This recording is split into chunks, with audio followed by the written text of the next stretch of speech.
పురస్కరించుకొని నెల్లూరులో ఈరోజు అత్యంత వైభవపేతంగా ప్రతి సంవత్సరం ఒక ప్రత్యేక దినంగా ఉంటూ ఈ సంవత్సరం అనంత పద్మనాభ స్వామిని చక్కగా అలంకరించుకోవడం జరిగింది.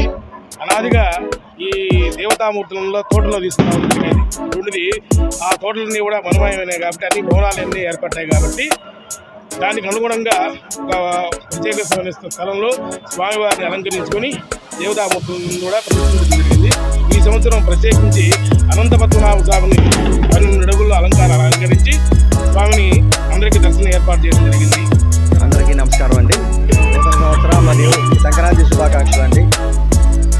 ఈరోజు సంక్రాంతిలో భాగంగా కనుమ పండుగ రోజు నవాపేట తోటలోత్సవంలోని దేవుళ్ళని పరిమళందరినీ కూడా ఇక్కడ ప్రతిష్టాపన జరుగుతుంది. అందులో భాగంగా మేము అనంత పద్మనాభ స్వామి వారిని పెట్టడం జరిగింది. లాస్ట్ ఇయర్ ఇదే విధంగా 11 అడుగుల వెంకటేశ్వర స్వామి కూడా ఉంచామండి.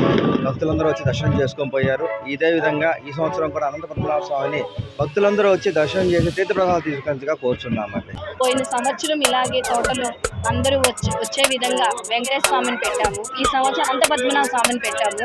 అందరికీ ఆశీర్వాదం ఉండేటట్టుగా ఈ సంవత్సరం ప్రజలందరికీ కనువిందుగా సుఖ సంతోషం అన్ని రావాలని కోరుతూ మేము ఇది ఏర్పాటు చేయడం అయినది.